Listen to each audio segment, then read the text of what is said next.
Y saludamos a esta hora a Eugenio Prieto Soto, es el director de planeación del departamento de Antioquia. Doctor Eugenio, gracias por estar aquí con nosotros en Clicracia, el poder de la información, un clic, la democracia en información, formación para la democracia. Bienvenido. Roger, un saludo muy cordial para ti y para toda la audiencia. Bueno, señor, hemos estado hablando, empezamos a propósito de la elección de la nueva magistrada de la Corte Constitucional, de la importancia de la separación de poderes, pero también de la colaboración. Y es lo que ha pasado, por ejemplo, digamos, con el Senado de la República y específicamente su Comisión de Ordenamiento Territorial. Estamos hablando del legislativo, que toma decisiones sobre el ejecutivo departamental y los ejecutivos municipales en el Urabá, a propósito de la propuesta de un área metropolitana del Urabá. Ahí hay colaboración, ¿cierto, doctor Eugenio? Además de que fue senador de la República. Por esas son unas comisiones especiales, Roger, las comisiones de ordenamiento territorial del Senado y de la Cámara, que deben cooperar con todo el proceso de descentralización político, fiscal y administrativo en el país, con todo el proceso de autonomía territorial. En ese orden de ideas, el artículo 319 de la Constitución, que es el que establece que los municipios que tengan características de área metropolitana por el acelerado crecimiento urbano, la aglomeración, etcétera, pueden conformar esa área metropolitana con una consulta, soliciten un concepto a esas dos comisiones, tanto de Senado como de Cámara, y ese concepto pues después lo revisa la registraduría, que deberá convocar esa consulta. En este orden de ideas ya nosotros sacamos los dos conceptos de Senado y Cámara de ordenamiento territorial para el área metropolitana del Oriente, y ayer se nos aprobó el concepto de Senado de la Comisión de Ordenamiento Territorial para el área metropolitana de Urabá. Esa sí es colaboración en ese sentido de la concurrencia, pero no obstante la Corte ha sido reiterativa en que al final estos conceptos terminan siendo no vinculantes para respetar todo el proceso de autonomía, porque lo que se está haciendo por parte de los alcaldes y del gobernador al solicitar esta consulta es un derecho de las autonomías territoriales. Ah, bueno, pero aquí hay algo bien preciso. Es un concepto no vinculante, porque en todo caso vamos a otro tema que estamos tratando a propósito, empezamos tratando a propósito de la nueva magistrada de la Corte Constitucional. Hay que respetar la Constitución desde el preámbulo hasta el último artículo, y muy al principio se habla de sí, somos una república unitaria, pero descentralizada. Entonces, eso no se puede perder de vista. Esa autonomía y esa descentralización se respeta tranquilamente, no obstante el poder que tenga el Senado de la República. Bueno, el Senado y Cámara a propósito del concepto. Yo creo que nos ha faltado mucho, Roger. El país, después de la Constitución del 91, no aplicó totalmente, de forma integral, la Constitución del 91, y todavía ha seguido una ruta muy centralista. La legislación ha sido muy centralista. Y lo que tú dices de ese artículo primero es cierto. Ese artículo primero es el que hace el gran acuerdo social de este país frente a los centralistas y los descentralistas, o los centralistas y los federalistas. Un conflicto que costó muchas vidas en este país.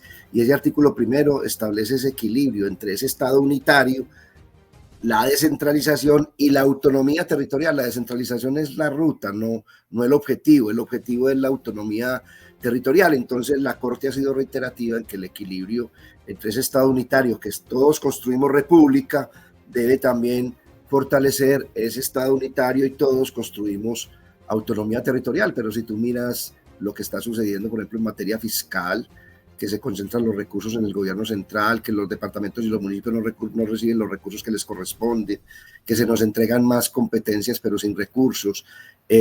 Hay una brecha muy grande entre esos ingresos corrientes de la nación y los ingresos de los departamentos y de los distritos y municipios. Entonces hay que avanzar, y estos procesos de asociatividad territorial, también como lo estás estableciendo, están en la Constitución. La Constitución es clara en su título 11, en el nuevo ordenamiento territorial, en el nuevo ordenamiento, la nueva estructura de esa organización territorial, y le entrega a los gobernadores y a los alcaldes la posibilidad de que voluntariamente integren esas figuras. Les dice, gobernadores, si ustedes voluntariamente quieren integrarse entre departamentos, les doy instrumentos, el artículo 306, para que creen regiones administrativas y de planificación, y posteriormente, como lo está buscando hoy Verano de la Rosa en la región Caribe, creen también regiones, entidades territoriales, artículo 307. O sea, que mucha gente que ha hablado de federalismo, la Constitución ya trae esa ruta, pero dentro del concepto de república.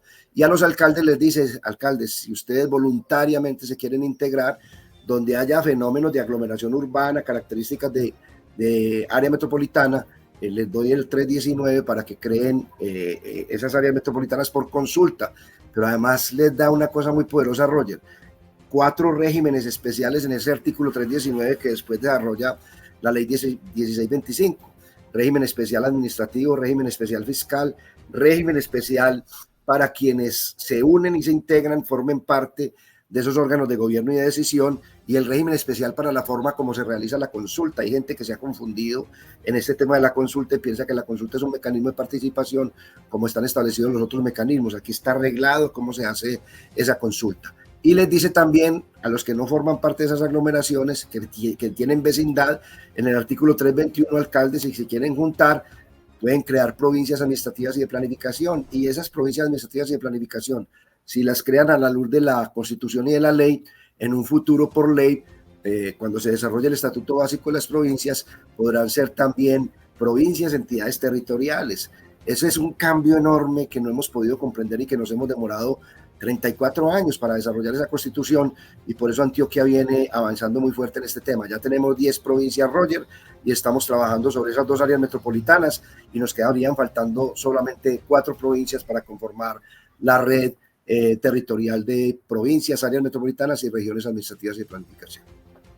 Muy claro, sobre todo con la explicación jurídica, constitucional y legal que usted nos da sobre estos procesos de asociatividad, hablando de provincias y hablando de las áreas metropolitanas, precisamente esta en específico que estamos comentando, la del área metropolitana de Urabá y la del área metropolitana del Oriente Antioqueño. Pero usted, no me puedo, digamos, alejar antes de aclarar algo respecto de la explicación que también usted nos dio muy clara sobre el proceso de descentralización, que de todas maneras no es, digamos, materializable del todo, hasta el punto que el departamento de Antioquia ha liderado la idea de que haya autonomía fiscal. He entrado la palabra fiscal, que haya autonomía fiscal. Eso permitiría que, digamos, se fortaleciera o se materializara mucho más esa descentralización, para que en materia de recursos no fuera realmente nuestro gobierno central el que determine finalmente qué pasa con los recursos que se producen, que se generan en las regiones. Entonces, eso de alguna manera es bien importante para poder materializar lo que dice la Constitución política. Roger, es fundamental, no es importante, es fundamental. Es que es un tema de que la descentralización administrativa y política son débiles mientras no haya una descentralización fiscal también poderosa, y lamentablemente este país se quedó dependiendo del cómo se manejaba desde el gobierno central la estructura fiscal de los departamentos y de los distritos y de los municipios. Para que nos quede en la cabeza, el país tiene alrededor de 50 reformas tributarias después de la expedición de la Constitución del 91. Es una barbaridad. Ninguna de esas reformas tributarias ha sido territorial, todas han sido reformas tributarias nacionales. Cuando usted mira los ingresos, es una brecha entre los ingresos corrientes de la nación y los ingresos de los municipios y de los departamentos. La Constitución le dijo al gobierno central que le debería de entregar a los departamentos, distritos y municipios hasta el 46.5% de los ingresos corrientes. Es decir, pongámoslo 50-50 para la audiencia. Por cada peso que le entren al gobierno central de esos ingresos corrientes, que fundamentalmente son el IVA, el impuesto de renta, que lo recaudan los municipios en los departamentos de Colombia, le debe transferir a departamentos, distritos y municipios para la educación y para la salud y para el agua potable, el saneamiento básico, etcétera, y otras cosas, 50 centavos de cada peso, o de cada 100 pesos, 50 pesos. En ese orden de ideas, se expidieron 2 actos legislativos, 01 del 2001 y 04 del 2007. El 01 del 2001 no solo no subió al 46.5, sino que bajó al 30%. Y el 04 del 2007, que dijo que iba a volver a subir al 39.5, bajó a lo que estamos hoy, 20-21%. Ese hueco ha costado para departamentos, distritos y municipios alrededor de 500 billones de pesos que le han dejado de transferir la nación a los departamentos, distritos y municipios. ¿Qué hace la nación con esos 500 billones de pesos? Se endeuda más, tiene más gasto burocrático, pero no está logrando el objetivo del equilibrio del desarrollo armónico del territorio. Entonces lo que se está reclamando es equilibrio, como se dijo en la Constitución, los ingresos del gobierno central con los ingresos de los departamentos, distritos y municipios. Esa es la ruta que se está buscando con el referendo, Roger, de que la ciudadanía pueda ir a decidir si se quiere quedar o no con el impuesto de renta que se genera en los territorios, y que ese impuesto de renta asumamos nosotros ese sistema general de participaciones para que se lo entreguemos pues a los propios departamentos, a los distritos y a los municipios en equilibrio. Entonces mucha gente dice que es que el departamento de Antioquia va a tener más recursos que otros y que no le preocupa sino Antioquia, ¿no? Aquí hemos hecho un ejercicio bien interesante, algún día lo miraremos allá en cabina, Roger, donde cogemos departamento por departamento, distrito por distrito, municipio por municipio, y con los criterios de distribución que se agregarían en la ley que viene caminando de distribución de competencias y de recursos, criterios étnicos, ambientales, de igualación fiscal, de desarrollo económico, de asociatividad territorial, se equilibra muchísimo los ingresos de los departamentos, de los distritos y los municipios, y obviamente que el gobierno central tiene que hacer un esfuerzo en el tema de disminuir sus gastos de funcionamiento en algunos ministerios que ya no tendrán necesidad de ellos, y otros que al dejar claras las competencias, pues obviamente nosotros podemos ser más eficientes en ese gasto público. Hoy el Estado nacional, central y los gobiernos departamentales y municipales tenemos alrededor de 2.900 funciones. El 60% de esas funciones se trocan, se traslapan. Entonces es un gobierno demasiado ineficiente, lamentablemente. Eso es lo que está buscando el referendo, y muchos dicen que el país se va a quebrar, ¿no? El país no se va a quebrar porque es una ecuación. Si tú te traes los recursos de ese impuesto de renta, que es una renta dinámica, y asumes la responsabilidad de ese sistema general de participaciones, pues lo que tienes que equilibrar es en el tiempo unos temas de lo que tiene que ver con las vigencias futuras, lo que tiene que ver con la deuda, etcétera, pero se equilibrará. Que es que ese no es el momento fiscal, no hay momento fiscal específico. Creo que hay un déficit en este momento que ha sido generado por muchas situaciones que no voy a entrar a detallar, pero que fundamentalmente se tendrá que estabilizar. Y lo que hemos demostrado nosotros en el marco fiscal de mediano plazo es que el déficit de este ejercicio no alcanza a ser el 1% promedio en el tiempo del Producto Interno Bruto, que es supremamente razonable para el manejo de las finanzas del país. Doctor Eugenio Prieto, buenos días. Hermano, buenos días, ¿cómo estás? Sobre eso que estaba diciendo usted al final del referendo, eso podría ser, digamos, que tomado como experiencia para otros departamentos. Y usted mencionaba de los intentos de subir ese porcentaje de participación que se le devolvería a los departamentos, a los municipios. ¿Por qué el referendo y no un acto legislativo insistir en eso desde el Congreso para que se aumente eso en vez de bajarlo? Y para que no haga todo el mundo lo mismo, doctor, porque entonces usted se imagina todos los departamentos en las mismas, eso afectaría también las finanzas del Estado, ¿no? No, es que el referendo, Germán, sería para todo Colombia. Es decir, el referendo, se recogieron ya más de 3 millones de firmas, 2 millones y pico de firmas avaló la Registraduría Nacional del Estado Civil. Estaba en este momento haciendo tránsito en el Congreso de la República. Eso tiene que pasar como una ley. No es simplemente salir en una discusión en una cámara, ya sea el Senado o la Cámara, sino tránsito de ley. En este momento está en la Comisión Primera del Senado de la República, y ahí pasaría a la plenaria, luego a la Comisión Primera de la Cámara y luego a la plenaria, y finalmente a la revisión de la Corte Constitucional para que se pueda convocar. Esos pasos no son tan simples y no son tan sencillos. De hecho, pues pocos son los referendos que han avanzado en este país.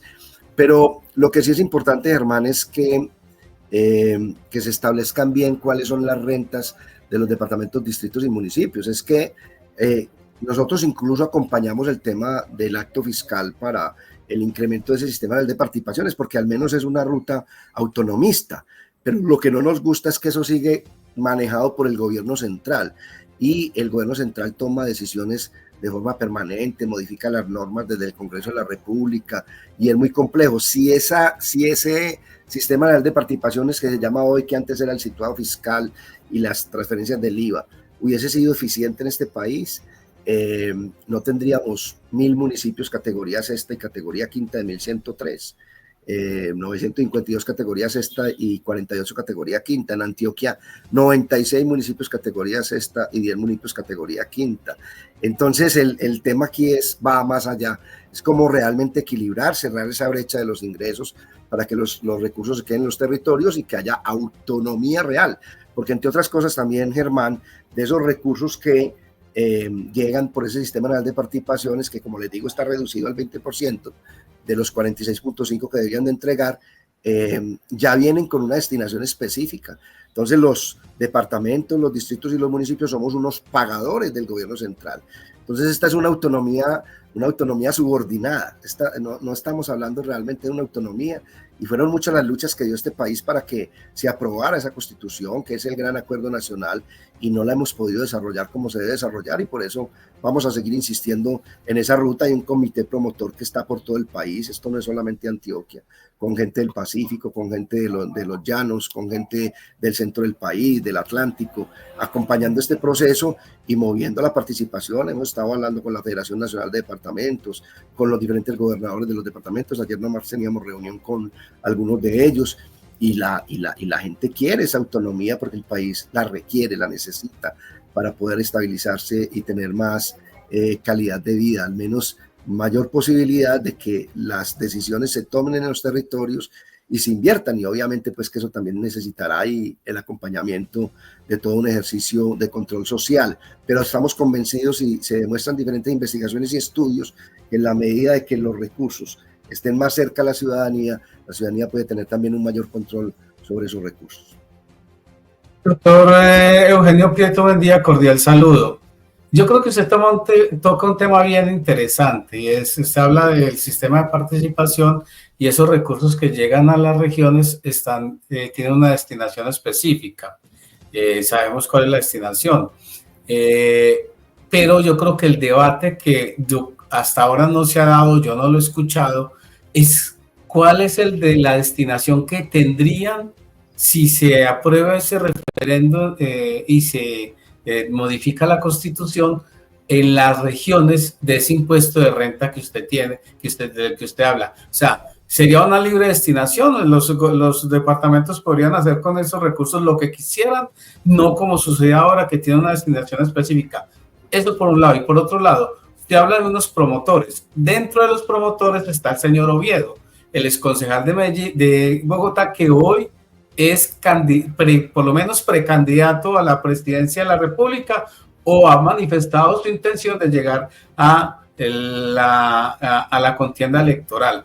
¿Eso no vicia un poco el tema de esa consulta que ustedes están haciendo por todo el país, tener a una persona que tiene unas aspiraciones políticas?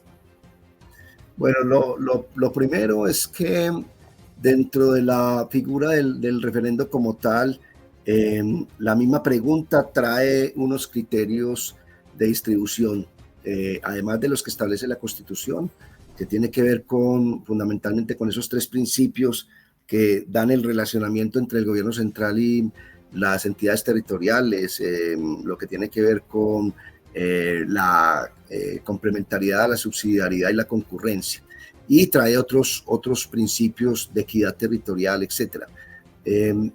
Seamos nosotros con el referendo, o sea el acto legislativo, o la misión de descentralización, que son las 3 rutas autonomistas, se requiere la ley de competencias y distribución de recursos. Y lo que acabo de decir es que nosotros le hemos puesto a esa propuesta unos criterios de distribución adicionales que se tendrían que llevar a la ley y que permitirían ese equilibrio entre esos departamentos, que unos tienen más y otros tienen menos, y esos distritos y municipios que unos tienen más y unos tienen menos, que son criterios étnicos, ambientales, criterios de distribución, de desarrollo económico, de asociatividad territorial, y criterios de igualación fiscal. Si usted mira bien estos criterios, no son todos nuestros. Los criterios, la mayoría de ellos los tomamos del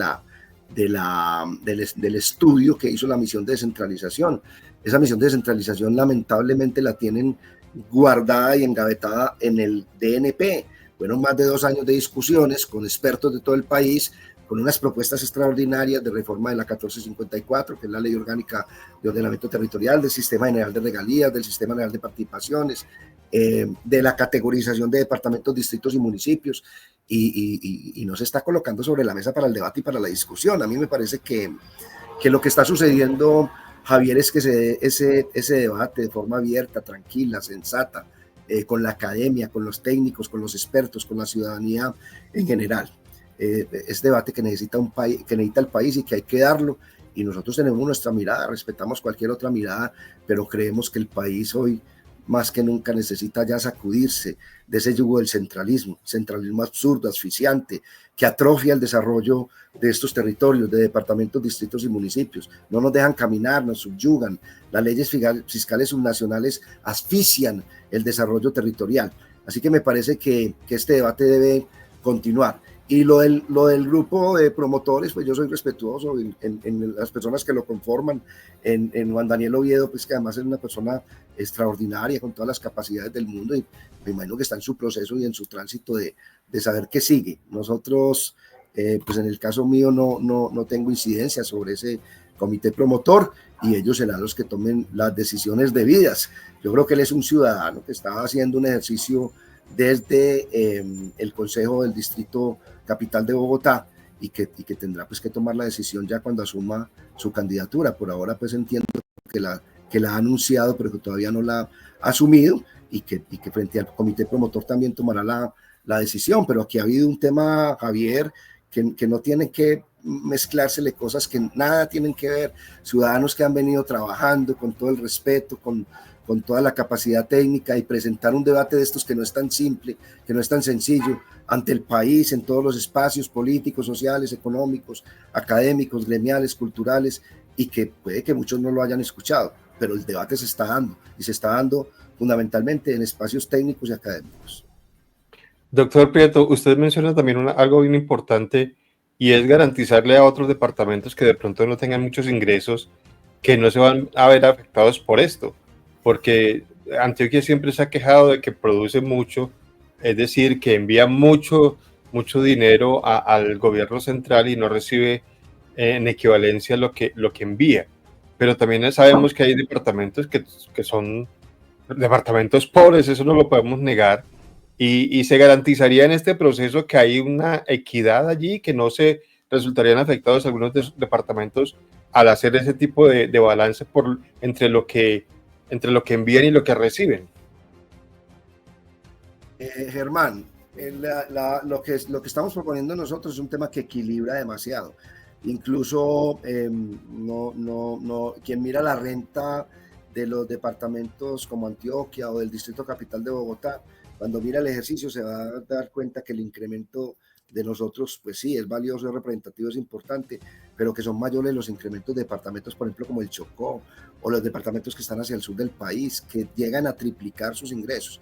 Nosotros le mostramos a los departamentos, a los distritos y municipios de Colombia, si en el 2024, cuáles fueron los ingresos que recibieron por el Sistema General de Participaciones, si en el 2024 ya se hubiera aplicado el referendo fiscal, como todos los departamentos, todos, mínimo, duplicarían sus ingresos, unos triplicarían, y todos los municipios y distritos de Colombia duplicarían también sus ingresos, y algunos mínimo triplicarían, y los que menos suben es en proporción los que tienen ya más desarrollo, porque pues obviamente tienen una mayor capacidad. Yo creo que este es un debate que hay que darlo, pero mucha gente se queja desde el argumento de decir y no de mirar y de profundizar. Es un debate y es bienvenido el debate, pero el debate lo necesita el país, porque el centralismo no ha generado sino violencias, exclusiones, marginaciones, pobreza multidimensional tan grave. El gobierno central, por más que quiera, y no es este gobierno, para que también lo dejemos claro, es la historia de este país y lo que no ha podido hacer la Constitución, porque en lugar de lograr la descentralización política, fiscal y administrativa y la autonomía territorial, el país se recentralizó, y ese recentralismo nos mata, nos hace mucho daño. porque no estamos tomando las decisiones. Entonces, que quede claro, aquí no estamos diciendo que vamos a recibir unos recursos para que entonces los gobernadores hagan lo que quieran con esos recursos. Sería traer esos recursos, asumir el sistema real de participaciones como lo dicen los artículos 356 y 357, y agregarle, de acuerdo a lo que determine esa ley de distribución de competencias y recursos, esos nuevos criterios de distribución étnicos, ambientales, de desarrollo económico, que no hay, donde hay municipios de categoría sexta y categoría quinta, 1000 en Colombia, 106 en Antioquia, criterios de igualación fiscal, criterios de asociatividad territorial, que permitan que este país se encuentre otra ruta y que no esté sometido a ese centralismo asfixiante que no ve más allá de sus propias narices en el entorno del gobierno central. Doctor Eugenio, hablando del tema de las áreas metropolitanas, yo tengo una inquietud, no sé si usted me la puede aclarar, y es, digamos, de alguna manera, no sé si reticencia, renuencia, prevención, de alguna forma de dos municipios que me parecen demasiado clave. Uno es Marinilla, y le he oído algunos datos, doctor. Marinilla tiene una población de 69.898 habitantes y un área total de 115.000 kilómetros. Y el otro es Turbo, 135.464 habitantes y un área de 3.055.000 kilómetros cuadrados. Creo que Turbo es uno de los municipios más grandes de Antioquia y también del país. Es más grande que muchos países de Europa. Ustedes, si esas poblaciones deciden no apostarle, además Turbo tiene un proyecto importantísimo que es Puerto Antioquia. Si ellos deciden no, definitivamente a las áreas metropolitanas, ¿cuál va a ser la actitud de la gobernación de Antioquia frente a este tema? Javier, la asociatividad territorial, la Constitución lo dejó muy claro, es voluntaria. Aquí no puede obligarse a los territorios a que la integren. Hay unos temores en el municipio de Marinilla, que nosotros fuimos respetuosos, y el municipio con su alcalde a la cabeza en un momento determinado decidió esperar. Pero paradójicamente hace 15 días, 20 días más o menos, un grupo de ciudadanos significativo y 6 concejales se sentaron a decir, nosotros queremos que Marinilla ingrese. Ya el proceso va tan avanzado que ha sido complejo que Marinilla ya pueda ingresar. Lo que se les ha dicho entonces es que si la registraduría no da la posibilidad de que entren ahora en este momento, pues que sería ya más en el proceso de anexión, porque es que ya el tema del Valle San Nicolás va muy avanzado y ya la registraduría solicitó asignación de recursos al Ministerio de Hacienda. Pero no es que se esté excluyendo al municipio, nadie lo está excluyendo, incluso pues en el Consejo Municipal he estado en algunas oportunidades hasta las 12 de la noche, en algún caso. Hemos hablado con dirigentes, hemos estado con todos, nos interesa mucho, es un municipio muy valioso para el oriente, como lo fue Envigado en su momento para el Valle de la Aburrá y no entró. Ellos tienen los mecanismos para la anexión en el momento en que se cree el área metropolitana, que lo determinen, pueden anexarse. Son decisiones voluntarias. Y lo mismo lo del distrito portuario, el distrito especial portuario. Hay unos fenómenos allá, el alcalde había firmado inicialmente la solicitud de la consulta y después de firmar esa solicitud de la consulta se retiró, dijo que no, que quería esperar, que tenía una situación incómoda en el territorio y reitero, esto es de asociatividad voluntaria. Y el distrito, si a alguien le hace falta, el área metropolitana es el propio distrito especial portuario, pero la Constitución en el artículo 319 te dice cuando 2 o más municipios, cuando 2 o más territorios tengan esa aglomeración, y lo que queremos es establecer esa figura que va a permitir integrar la planificación articulada, la administración articulada, frente a los debates que hay allí. Ojalá fueran debates que tuviesen una argumentación más profunda desde el punto de vista técnico, pero lo que hay es unos mitos y unos temores y algunos odios y unas divisiones y unas polarizaciones que no tienen sentido ni conversan con lo que busca la asociatividad territorial, que es además entregarles a ellos la autonomía, porque son ellos los que van a decidir en esas juntas metropolitanas, ni siquiera el gobierno departamental, son los alcaldes juntos.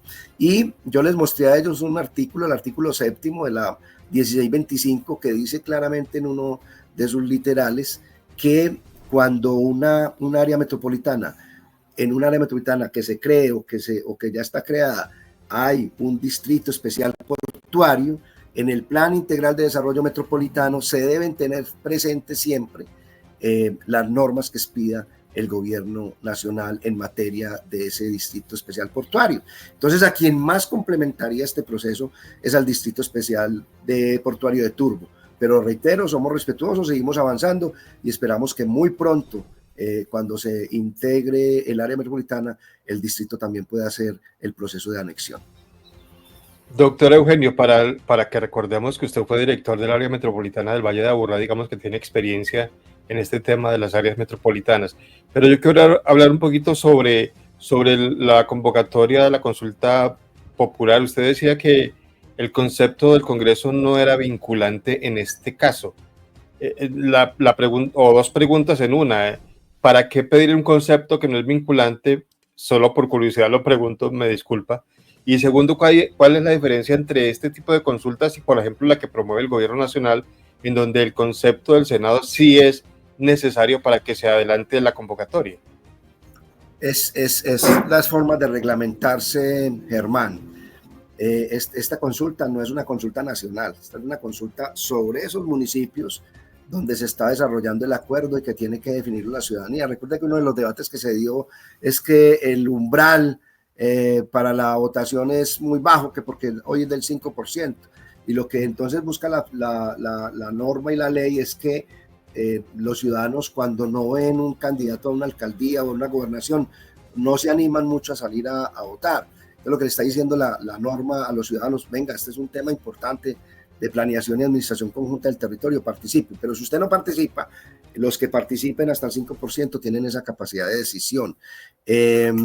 Cuando le dice que envíe el documento técnico a las comisiones, es porque estas comisiones tienen que estar mirando y revisando qué está pasando en la asociatividad del país y emiten el concepto favorable de oportunidad y conveniencia, pero no pueden atravesarse en la decisión de la autonomía.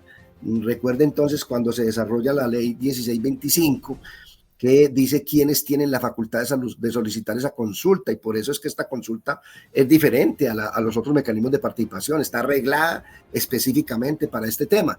Dice que pueden convocar a los alcaldes, pues solicitarlo a los alcaldes, solicitarle al gobernador, la cuarta parte de los consejos y el 5% del censo electoral. El gobernador solo, o los alcaldes solos, o la cuarta parte del consejo solo, el 5% del consejo del censo electoral solo. En ese orden de ideas, esa consulta lo que busca es desarrollar la legitimidad y que sea la ciudadanía la que tome esta decisión y establece claramente cómo se da. Entonces la Corte ha dicho que, como eso es un tema de las autonomías de las entidades territoriales, recuerde que arrancamos aquí hablando del tema de la Constitución, el artículo 287 establece cuáles son esos derechos de las autonomías, los derechos de autonomía de las entidades territoriales. Son 4 derechos. El derecho a gobernarse por sus propias autoridades, entonces ahí está los derechos de la descentralización política, fiscal y administrativa, el tema del derecho a desarrollar todo el proceso fiscal, a desarrollar todo el proceso administrativo y a recibir recursos de los ingresos corrientes de la nación. Entonces esas autonomías desde sus autoridades pueden reclamar esas consultas porque este es un modelo específicamente de planeación y administración y no es una consulta para preguntarle a la ciudadanía si está de acuerdo con este u otro cambio, con esta otra propuesta, que es un desarrollo que tendrá que hacer posterior la Corte Constitucional, el Congreso de la República. Doctor Eugenio Prieto, esta pregunta yo creo que es obligada. Me va dando un poco de pena, Javier, pero recuerde que le comenté a nuestro buen amigo Roger que yo tengo a la asamblea a las 7 de la mañana. Entonces no generé compromiso, ni siquiera me he montado en el carro porque quería hacer todo el programa desde acá y me da pena, Roger, porque no voy a cumplir con la asamblea. Tiene razón. Sí, el programa más adelante, preguntas muy interesantes, además me gustan mucho porque tenemos... No, señor. No, muchas gracias, sabiendo que está de afán, se amplía usted y nos profundiza porque nos ayuda a ayudar a entender. Muchísimas gracias, doctor Eugenio. Roger. Volvemos a hablar. Sí, estoy pendiente, Roger. Un gran abrazo. Muchas gracias, mi querido. Sí, la verdad es que sí me había advertido él que necesitaba, porque va por la sesión de la Asamblea Departamental de Antioquia. Incluso ya va a llegar tarde, que me advirtió, voy desde el carro, pero bueno. ¿Qué iba a preguntar, hombre, Javier, para que no nos... No, esa que sí, pues ya me parece que es obvio preguntarle si no entra en una aparente contradicción el gobierno departamental al promover dos consultas, dos mecanismos de participación y rechazar una. Entonces, quería que me explicara cuál es la visión de ellos sobre ese tema. Sí, pero un poco fue como la respuesta que le dio a Germán la precedente, más o menos. Pero bueno, listo. Bueno, creo que además hay sobre esa decisión en la Comisión de Ordenamiento Territorial del Senado a propósito del área metropolitana de Urabá, Javier. Sí, señor.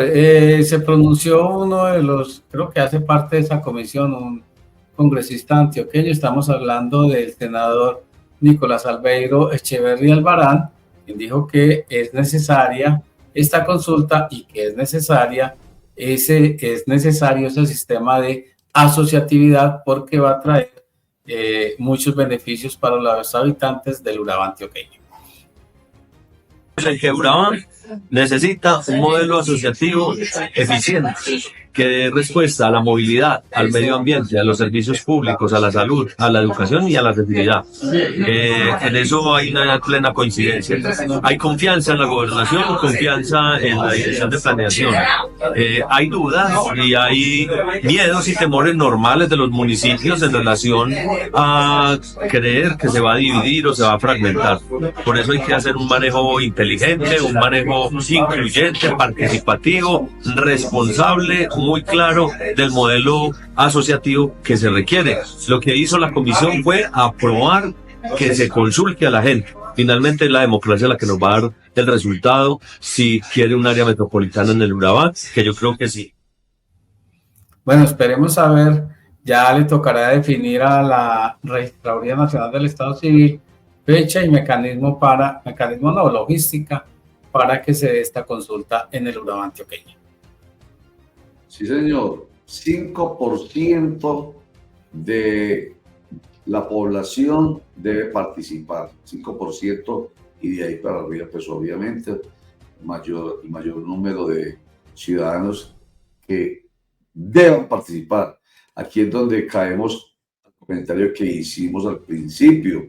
La participación es, ojo, el espíritu de nuestra Constitución Política de Colombia. De eso empezamos a hablar y seguimos hablando con la ayuda del doctor Eugenio Prieto Soto, que además como senador de la República que fue, y como lo recordó ahorita Germán, como director del área metropolitana de acá, de Medellín, que fue, tiene pues mucho conocimiento sobre cómo hay que mirar la Constitución y específicamente ese artículo 103 tiene que ver con los mecanismos de participación. Y aquí, pues obviamente, la invitación es la misma, que la gente participe, que no sea solamente el 5% del censo electoral de cada municipio, que sea el mayor número posible de personas que decidan, en este caso, si quieren que sus municipios de Carepa, Apartadó, Chiboló y Mutatá hagan parte del área metropolitana del Valle de Aburrá.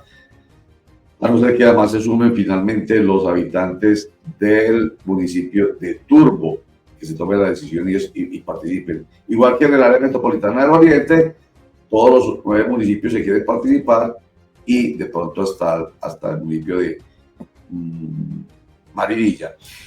¿Qué dice al respecto? Estuvo con nosotros hablando sobre el tema esta semana y estuvo ayer en esta sesión especial en la Comisión de Ordenamiento Territorial del Senado. ¿Qué piensa o qué dijo más bien en esa sesión el diputado de Antioquia, Walter Sáenz? Ante una coyuntura en la que Urabá deja de ser promesa para convertirse en plataforma, una plataforma en torno a la grandeza territorial, y lo que aquí estamos pensando es una visión distinta de territorio. generar justicia territorial y es una deuda histórica con Urabá. Y eso logramos cuando se junta la concurrencia, la subsidiariedad y la complementariedad para que los territorios puedan salir adelante. Es el momento de que podamos pensar en la integración al sistema férreo del país que se está reactivando con los estudios al tren al mar, pero también articularnos en un sistema integrado de transporte que nos permita construir grandeza territorial, pero también que podamos tener ese acueducto subregional que Urabá tiene y se está pensando por más de 60 años y que no hemos podido desarrollarlo. Eso lo logramos cuando somos un territorio conjunto, tenemos una visión común de territorio y que nos unimos en torno a la grandeza de una región que hoy demanda desarrollo y que quiere trabajar en conjunto en torno a estos municipios. Entonces aquí estaremos para construir, para apoyar. Bueno, a mí no me pareció muy claro lo que dijo ahí el diputado vicepresidente segundo de la Asamblea Departamental de Antioquia, Walter Salas. Pensé que iba a ser mucho más contundente, como lo ve aquí con nosotros, que si mal no estoy, no está de acuerdo. Si mal no recuerdo, no está de acuerdo con que Turbo sea parte del área metropolitana. No has dicho apoya a Turbo. ¿Estoy bien o estoy recordando mal, Germán? ¿Les recuerda lo que conversamos con esta semana? No, yo creo que es al contrario. ¿Está de acuerdo?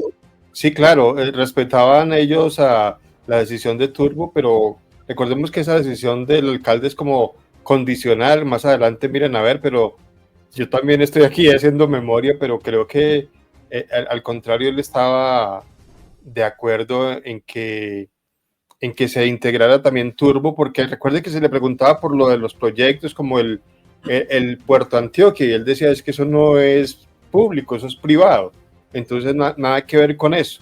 Y hablaba también de que cada uno de los municipios dice que tiene suficiente agua para surtir de este líquido a su población, y él está defendiendo el acueducto regional. Entonces era el contrario, Roger, él estaba más bien instando a Turbo a que hiciera parte. Bueno, con razón.